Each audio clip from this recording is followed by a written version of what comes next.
भारतीय पत्रकारको दाबी नेपालले टिस्टादेखि काँगडासम्म सबै लिन सक्छ र लिनुपर्छ।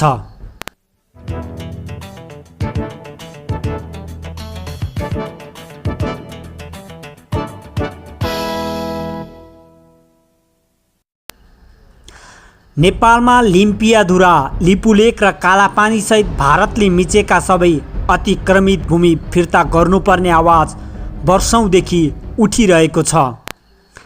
5 चैत्र 2077 बसेको मन्त्री परिषदको बैठकले नेपालको अतिक्रमित भूमि लिम्पियाधुरा, लिपुलेक र कालापानी सहितको क्षेत्र समेटिएको नक्सा जारी गर्ने निर्णय गरेको थियो र गरिसकेको छ। भारतले नेपाली भूमिबाट तिब्बतको मानसरोवर जाने सडक उद्घाटन गरेपछि उक्त विषयलाई लिएर नेपालका सडकदेखि सदनसम्म विरोध भइरहेको बेला सरकारको पछिल्लो निर्णय आएको हो। नेपालको गुमेको भूमि फिर्ता गर्नुपर्ने आवाज तोडमोडले उठिरहेको बेला भारतका विदेश मामिलाका विज्ञ पत्रकार पुष्परञ्जनले पूर्वमा टिस्टा र पश्चिममा काँगडासम्मको ग्रेटर नेपाल समर्थक हुन सक्ने आधार घुमाउरो रूपमा प्रस्तुत गरेका छन्। एयू एसिया न्यूज नेटवर्कको दिल्ली स्थित सम्पादक तथा भारतका विदेश मामिलाका जानकार वरिष्ठ पत्रकार पुष्परञ्जनले भारतीय अखबार दैनिक ट्रिब्युनमा केही महिना अघि प्रकाशित एउटा लेख मार्फत लिपुलेक, कालापानी सहितका क्षेत्रमा देखिएको विवाद तथा नेपाल र ब्रिटिस इन्डिया बीचको सुगौली सन्धि र सन् 1950 को सन्धिबारे समेत आफ्नो दृष्टिकोण प्रस्तुत गरेका थिए। भारतले 5 अगस्त 2019 मा जम्मू काश्मीरलाई प्राप्त विशेषाधिकार कटौती गरेर जम्मू कश्मीर र लद्दाखलाई अलग केन्द्र शासित क्षेत्र बनाएपछि भारतले नयाँ नक्सा जारी गरेको थियो। उक्त नक्सामा नेपालको कालापानी क्षेत्र समेत भारतमा गाभिएपछि यस क्षेत्रको विवाद पुनः एकपटक सतहमा आएको थियो। यसै सन्दर्भमा पत्रकार पुष्परञ्जनले कालापानी विवादको इतिहास, ब्रिटिस भारत र नेपाल बीच भएको सुगौली सन्धि तथा नेपाल र भारत बीच सन् 1950 मा भएको शान्ति तथा मैत्री सन्धिको मर्म र उद्देश्य खुलाउने गरी व्याख्या गरेका छन्। 2 डिसेम्बर 1815 मा ब्रिटिस इन्डिया र नेपालका अधिकारी बीच सीमा विवाद समाधानका लागि एउटा सन्धि भएको थियो, जसलाई सुगौली सन्धि भनिन्छ। सुगौली सन्धिबारे समेत उनले सविस्तार वर्णन गरेका छन्। नेपालका लागि अपमानजनक उक्त सन्धिमा नेपालका राजाले लामो समय हस्ताक्षर गरेनन्, तर अङ्ग्रेज फौजले नेपाली क्षेत्रमाथि पुनः हमला सुरु गरेपछि सन्धि भएको 3 महिनापछि कार्यान्वयनका लागि 4 मार्च 1816 मा नेपालको मकवानपुरमा नेपालका तर्फबाट चन्द्रशेखर उपाध्याय र ब्रिटिस इन्डिया कम्पनीका तर्फबाट जनरल डेभिड अक्टरलोनीले सन्धिमा हस्ताक्षर गरेर एक अर्कालाई सुम्पिएका थिए। उनले लेखेका छन्, केही वर्ष अघिसम्म शान्त रहेको यस क्षेत्रको कहानी 2 नोभेम्बर 2011 बाट सुरु हुन्छ, जुन दिन भारत सरकारले नेपालको सीमालाई पनि गाभेर नक्सा प्रकाशन गरेको थियो। नक्सामा कुनै नयाँ स्थानलाई जोडिएको या कुनै स्थानलाई हटाइएको थिएन। 7 नोभेम्बरमा भारतीय विदेश मन्त्रालयका प्रवक्ता रवीश कुमारले नेपालसँगको सीमामा कुनै संशोधन नगरिएको बताए। भारतीय विदेश मन्त्रालयका प्रवक्ताको स्पष्ट आशय थियो कि नक्साको पुनः प्रकाशनका कुनै क्षेत्र घटबड भएको छैन।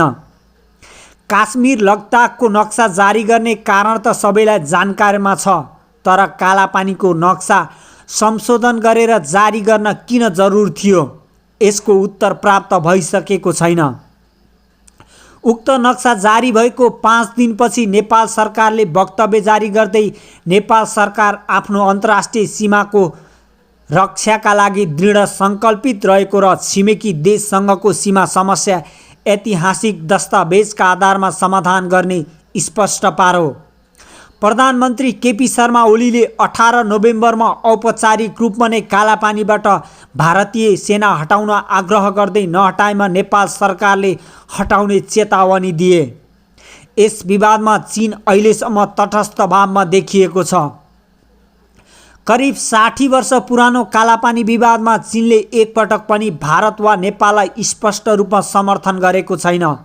सन् 1961, सन् 1967 र सन् 1998 यस्ता कालखण्ड हुन् जो कालापानी विवादको दृष्टिले उल्लेखनीय छन्।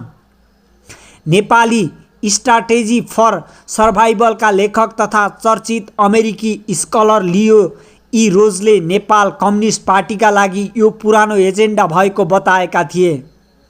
सन् 1961 मा पहिलोपटक कालापानी विवाद उठ्दा सरकारले कूटनीतिक छलफलका माध्यमबाट समाधान गर्ने बताएको थियो। आफ्नो लेखमा पुष्परञ्जनले नेपालमा प्रकाशित पत्रपत्रिका लेखहरूलाई समेत आधार मानेका छन्। 22 नोभेम्बर 2019 मा कान्तिपुर दैनिकमा ध्रुव कुमारले कालापानी अ फेट अकम्प्ली शीर्षकमा लेख लेखेका थिए, जसमा 26 वर्ष लगाएर नेपालको नक्साङ्कनको काम 98% सम्पन्न गरिएको र 2% बाँकी रहेको बताइएको छ। त्यो अहिलेसम्म किन पुरा भएन? सुगौली सन्धिको धारा 3 मा काली नदीको पूर्वी भागलाई नेपालको जमिनका रूपमा उल्लेख गरिएको छ। यसकारण ऐतिहासिक प्रमाणलाई आधार बनाएर नेपालको भौगोलिक र राजनीतिक नक्सा प्रकाशन गर्नुपर्ने दबाब रहँदै आएको थियो। ध्रुव कुमारका अनुसार लिम्पियाधुरा पूर्वको भूभाग हालसम्म नेपालको मानचित्रमा देखाइएको थिएन। भारतको सबैभन्दा मजबुत पक्ष भनेकै सन् 1950 को सन्धि देखिएको छ। सन् 1950 को नेपाल भारत शान्ति तथा मैत्री सन्धिको धारा 8 मा ब्रिटिस इन्डियासँग भएका सबै सम्झौता रद्द भएको मानिने उल्लेख छ। यो यस्तो महत्त्वपूर्ण बिन्दु हो जसले कालापानी माथिको सबै दाबीलाई गलत साबित गरिदिन्छ। भारतका पत्रकार पुष्परञ्जन लेख्छन्, नेपाल चाहेर पनि यो विवादलाई अन्तर्राष्ट्रिय अदालतमा लैजाने अवस्थामा छैन। सन् 1992 मा चीन र भारतबीच लिपुलेखमा व्यापारिक मार्ग खुल्ला गर्ने सहमति भएको थियो र कैलाश मानसरोवर जानको लागि पनि यस क्षेत्रको प्रयोग हुँदै आएको छ। मे 2015 मा भारतीय प्रधानमन्त्रीको चीन भ्रमणका समयमा लिपुलेखमा एक व्यापारिक पोस्ट खुला गर्ने सहमति भएको थियो। नेपालले त्यस समयमा पनि विरोध जनाएको थियो।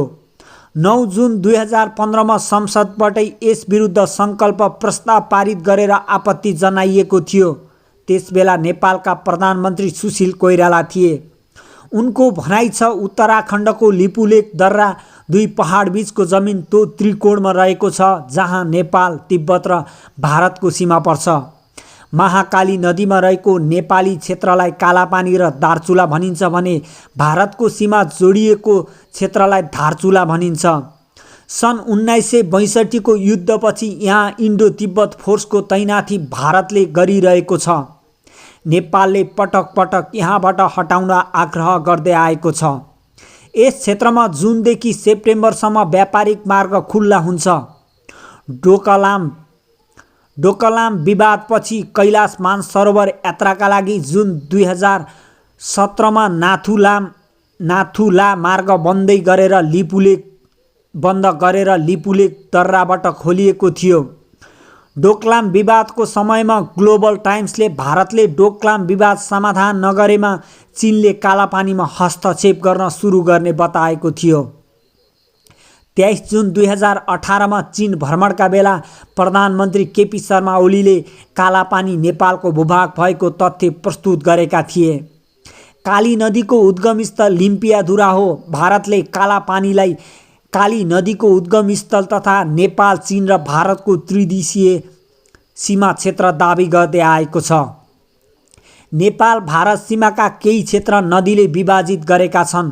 काली नदीवारी नेपालको दार्चुला र भारततर्फ धारचुला छ। उत्तराखण्डको पिथौरागढ जिल्ला अन्तर्गत धारचुला गाउँ पञ्चायत हो। सन् 1962 को युद्धपछि यस क्षेत्रमा भारतीय सैनिकको उपस्थिति छ। तिब्बततर्फ जाने लिपुलेख दर्रा त्यहाँबाट 17 किलोमिटर टाढा छ। भारतीय सर्वे अधिकारीहरूले सन् 1830 को नक्सा पेश गर्दै आएका छन्, जसमा पिथौरागढ अल्मोडा जिल्लामा थियो। पुष्परञ्जन लेख्छन्, बिहारको चम्पारण जिल्लामा अहिले पनि सुगौली विधानसभा क्षेत्र छ। भारत र नेपाल बीचको विवादमा पटक पटक आइरहने नाम यही हो। 2 डिसेम्बर 1815 मा ब्रिटिस भारत र नेपालका अधिकारीहरू बीच सीमा विवाद समाप्त गर्नको लागि गरेको सन्धि यही भएको थियो। यो सन्धिलाई 3 महिनापछि कार्यान्वयनका लागि 4 मार्च 1816 मा नेपालको मकवानपुरमा नेपालको तर्फबाट चन्द्रशेखर उपाध्याय र ब्रिटिस इन्डियाका तर्फबाट जनरल डेभिड अक्टरलोनीले सुगौली सन्धिको दस्तावेज एक अर्कालाई हस्तान्तरण गरेका थिए। यो सन्धिको पत्रलाई नेपाल भारत द्विपक्षीय बैठकमा राखिन्छ। सुगौली सन्धि अघि पूर्वमा दार्जिलिङ र टिस्टा, दक्षिण पश्चिममा नैनीताल, पश्चिममा कुमाऊ, गढवाल र बाँसहर जस्ता क्षेत्र नेपालको अधीनमा थिए। यो क्षेत्र नेपालले 25 वर्षमा विभिन्न समयमा भएका युद्धका क्रममा जितेको थियो। जुन सन्धिपछि यी क्षेत्र नेपालले ब्रिटिसलाई फर्काउनु परेको थियो। बदलामा ब्रिटिस इन्डियाले नेपाललाई मेचीदेखि पिथौरागढसम्मको तराईको लामो फाँट सुम्पिएको थियो। ऐतिहासिक कपिलवस्तुको ठुलो क्षेत्र र पूर्वमा मिथिलाञ्चलको ठुलो उब्जाउ भूमि नेपालको अधीनमा आएको थियो। नेपालको पेट यतिले मात्र भरिएन। उनी लेख्छन्, 1 शताब्दीपछि सुगौली सन्धिका शर्तमाथि नेपाली नेताले किन्तु परन्तुको राजनीति सुरु गरेका छन्। पत्रकार पुष्परञ्जनले नेपालले कालापानीमाथि दाबी गर्न नमिल्ने तर्क गरेका छन्। उनले लेखेको अन्तमा अघि सारेको तर्कमा नेपालले ब्रिटिस भारतसँग सुगौली सन्धि मार्फत गुमाएका भूभाग समेत फिर्ता पाउन सक्ने आधार प्रस्तुत गरेका छन्। यसमा त्रिभुवन विश्वविद्यालयका प्राध्यापक ज्ञानेन्द्र पौडेलले सन् 2013 मा प्रकाशन गरेको एउटा रिसर्च पेपरमा नेपाल भारत सीमा क्षेत्रमा 54 स्थानमा सीमा विवाद रहेको र त्यसको जडमा सुगौली सन्धि रहेको उल्लेख छ। पौडेलले सीमा समस्या समाधानका लागि संयुक्त राष्ट्र सङ्घको सहयोग लिनुपर्ने उल्लेख गरेका छन्। पुष्परञ्जनले यसका लागि नेपाली थिङ्क ट्याङ्कले पहिलेदेखि नै खतरनाक पृष्ठभूमि तयार गरिरहेको दाबी गरेका छन्। उनले घुमाउरो तरिकाले नेपालले यसलाई संयुक्त राष्ट्र सङ्घसम्म लैजाने हो भने सन् 1950 को सुगौली सन्धिको धारा 8 अनुसार नेपाली थिङ्क ट्याङ्कको खतरनाक योजना छेडभरमै ध्वस्त हुने उल्लेख गरेका छन्। यसमा ब्रिटिस इन्डियासँगका सबै सन्धि सम्झौता खारेज हुने उल्लेख गरिएको छ। कालापानीमाथि नेपालले दाबी गर्न नमिल्ने उनको दाबी र उनले प्रस्तुत गरेका तथ्य बीच भने बेमेल देखिन्छ, जुन नेपाल ग्रेटर नेपालतर्फ अघि बढ्न सक्ने आधार पनि हो। सन् 1950 मा भएको नेपाल भारत सन्धिको धारा 8 अनुसार त्यसअघि ब्रिटिस इन्डियासँग नेपालले गरेका सबै सन्धि खारेज हुँदा नेपालले नै सुगौली सन्धिमा गुमाएको सबै भाग फिर्ता पाउने बलियो आधार हुन्छ। लिपुलेक र कालापानीको विवादलाई उनले नेपालका राजनीतिक दलहरूले उठाएको राजनीतिक मुद्दाका रूपमा व्याख्या गरेका छन्। नेपालले सुगौली सन्धिका कारण ब्रिटिस इन्डियालाई ठुलो भूभाग सुम्पिएको र नेपालका केही भाग पाएको चर्चा गरेका छन्। तर 1816 मा सुगौली सन्धिबाट नेपालले गुमाएको भूमिबारे प्रष्ट उल्लेख गरेका उनी नेपालले पाएको भूमिबारे प्रष्ट छैनन्। जङ्गबहादुर राणाले अङ्ग्रेज शासनका बेला भारतमा सिपाही विद्रोह दबाउन सहयोग गरे बापत केही भूमि फिर्ता पाएको हो, जुन कुरा उनले उल्लेख गरेका छैनन्। सुगौली सन्धि सन् 1816 मा भएको हो। उनैका अनुसार पनि नेपालसँगको विवाद भूभागबारे सन् 1830 पछि मात्र आधिकारिक दस्तावेज तयार भएका हुन्, जस अनुसार पनि यी क्षेत्र सुगौली सन्धिपछि पनि नेपालकै अधीनमा थिए भन्ने प्रष्ट छ। सन् 1816 मा सुगौली सन्धि भएपछि सन् 1830 मा यी क्षेत्र कसरी विवादमा आएर सन् 1962 मा यस क्षेत्रमा भारतीय सुरक्षाकर्मीको उपस्थिति भए नभएको विषयमा उनी मौन छन्। स्रोत शिलापत्र। भारतीय पत्रकारको दाबी नेपालले टिस्टादेखि काँगडासम्म लिन सक्छ, उसको अधिकार हो। यस विषयमा तपाईहरूलाई के कस्तो लाग्छ आफ्नो प्रतिक्रिया दिँदै खबर बुलेटिन टिभीलाई सब्स्क्राइब गरी साथमा रहेको बेल आइकनलाई पनि थिचिदिनुहोस्। यहाँको पल शुभ बित्योस्, शुभ पल शुभ समय।